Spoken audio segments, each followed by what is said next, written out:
Hey everyone, this is Chris with Severin Guitars. Carnage is not with me today. It's a bit chilly out, and he found a blanket, and he's not coming out of it, so he needs it. Anyway, what we're doing today is we're going to do another guitar showcase of this guitar here. It's the blue and purple one that I've been working on, and here is the finished product. Look at that. Anyway, we're going to our showcases are going to cover basically all the features, the finish, and some of the decisions we made and that kind of thing. So just keep watching the video, and here we go. Oh, like, subscribe, do all that kind of stuff because it really helps the channel, and it helps us get the message out that we've got guitars for sale here. So.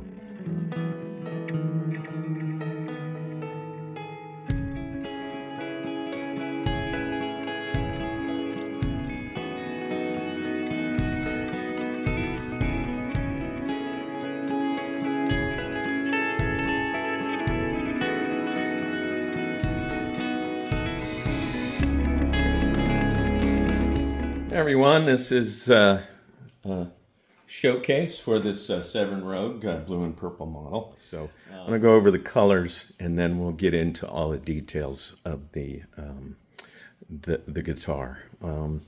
So this one is blue and purple. I'm calling it Blurple. And what we've done here on the top is, and I'm not sure you can see it in this light, but you can see it. You'll notice that depending on where the light strikes it, the guitar will either be blue or purple. It's kind of like the old holograms we used to have as a kid, where you turn it one way and it would change the face to another one.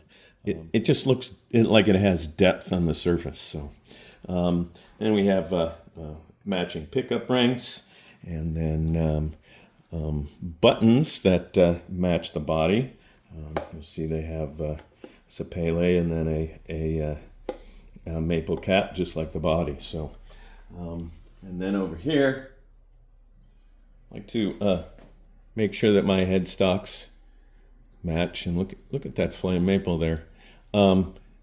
This is book match, which means you split the wood in half and then you open it like a book, and then you get the two designs on each side of the line there. Same for the front here. This is book matched. This has babinga and walnut accents here, and we've cut the body so that it has a really nice comfort carve here for your forearm, and then it has a maple, flame maple cap. And the back of the guitar has been stained purple, but since the sapele that I like to use, and I'll get into the materials later, is a reddish color, it actually turns into a violet color, and it really looks great on this guitar. The control covers match the front of the guitar and the headstock. The neck is not finished with a high gloss finish, and I'll get into the finishes later. It's finished with an oil-based finish, a tongue oil-based finish, and wax, and this makes this neck super smooth and super soft to the feel. A gloss can feel sticky sometimes, so for playability, I like to do this to most of my necks, and your hands will slide up and down the back of the neck. Once the staining process is finished, then we apply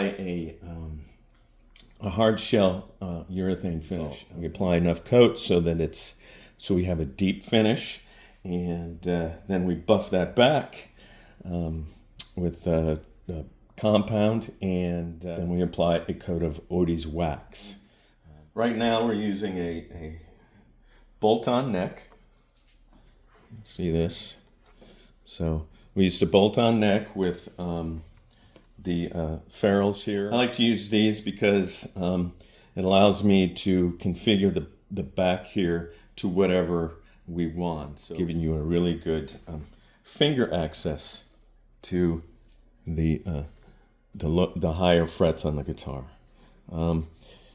We've also carved out about a quarter or a half an inch to give you so that your hands will fit, back here.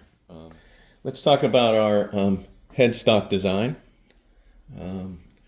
We have a 10 to 12 headstock angle. Over here, this you're going to see a little bit of extra wood here. This is known as a volute. This provides much more strength for a guitar neck. We use hip shot grip lock tuners. These are open gears, but they also have a closed gear model. And locking tuners, I put locking tuners on most of my instruments. It's just easier to change strings, and it helps with the tuning stability. Our neck construction. We, for the most part, will be using a 5-piece neck. Just making sure you can see this. This neck is this is hard maple with a Babinga center, and Babinga is super hard with then a walnut strips in here to match the front of the guitar. And what that does is it just provides a little more structure, and we think it looks really cool that way. Neck, we use a dual action truss rod. We've got our new truss rod access design, which doesn't have any screws, you see here. We use rare earth magnets, and my friend Charles came up with that idea, and I implemented it, and it works really well. So let me show you how. I just move the strings off to the first and sixth string slots, and then just put my finger here, and it will pop up. So then it will just pop right back in. And kudos to Charles for that idea, because that is the dual action truss rod and our new truss rod access cover. We use a black Tusk XL nut by Graftech. The reason I use these is they're consistent, they're dense, and they're impregnated with Teflon, which that means you don't need to use graphite. Some guitarists will put graphite in their nut slots so that the nut is lubricated when they do bends. We are using stainless steel, just carved frets. They are medium frets. The sizes are all on the website. What we do is the frets are crowned and polished and leveled, and the ends are we cut all the little nubs off and the little sharp spots off of all the ends, and we even polish those. We check for fret sprout. With strings we use, we put on Diodario XLs. Diodario is a good string company. They have really good strings, and I think these are nickel. The fretboard is, it has a radius. Radius is this way, and it has a 12-inch radius. 12-inch radius is a good compromise for being able to make chords on your instrument here, and then to be able to bend. We have aluminum fret markers here, aluminum fret markers on the fretboard, and here on the sides. My friend Charles, and the inlay is also made from aluminum. My friend Charles likes this aluminum because he can see them when he's playing on stage, because the lights will reflect off of them. Okay, the fretboard, go ahead and go over that. That's a Bolivian rosewood fretboard. It has one coat of Odie's oil on it, and that's really all you need. Let's talk about our body materials. We go here.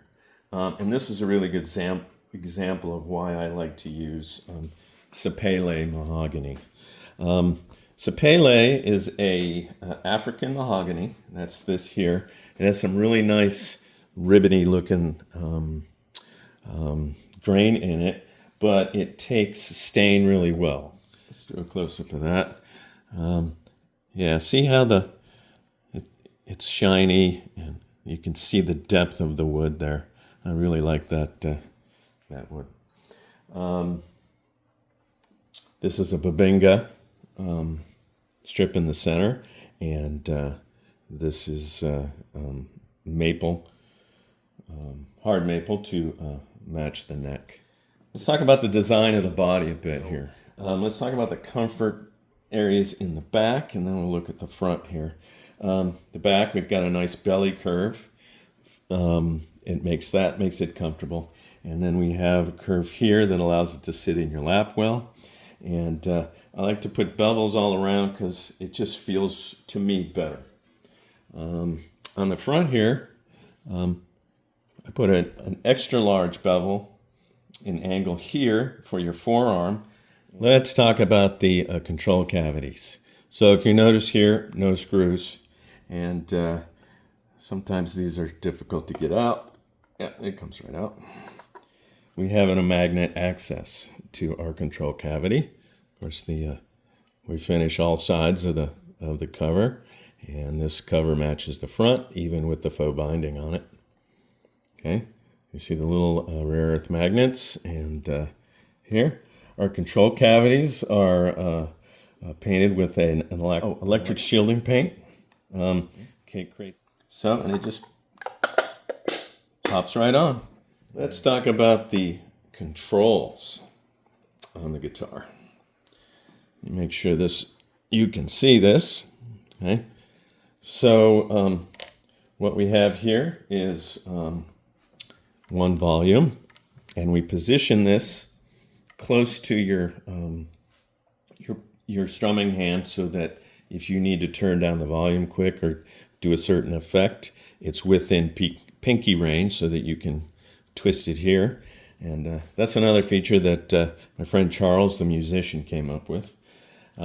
We have one tone, and the tone has a 0.022 microfarad capacitor, and this allows you to turn the treble up and down on the guitar.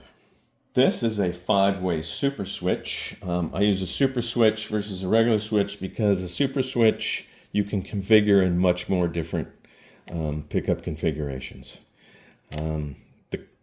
Our standard configuration is in position 1. We have the neck pickup in series.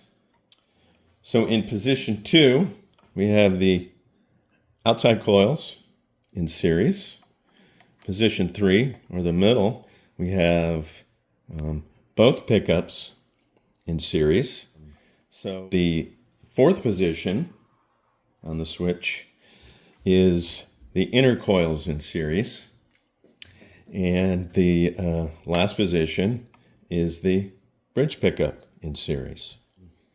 This is an inset mono jack. It's pure tone, and it has 2 contacts per pole. Let's look at the strap buttons. I include, and the other piece of this will be in your box when you get it in the package. Include both parts of the Grover strap locks, not just the pins, up here and here. Now, I replace the screws that Grover provides with stainless steel. So for pickups, these are Seymour Duncan Invaders. These have a really thick tone. They're high output. They have these really cool pole pieces at the top that stick up. If you see these, and these are becoming, I think, one of my favorite sounding pickups.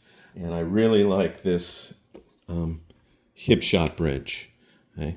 It's brass, it's grounded from the back, and it's really easy to intonate and set the height of your strings. I include the tool for adjusting the height, and then intonation, it's just a #1 Phillips screwdriver, the really small one. It's a string through bridge, and then we include, and you saw these before, chrome ferrules.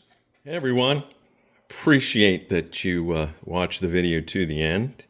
And here's that guitar, and I know I promised you guys a special offer if you watch to the end of the video. So what we're going to do is give you 10% off site-wide. Just enter to the end 10 at checkout. All right. Be kind and keep shredding.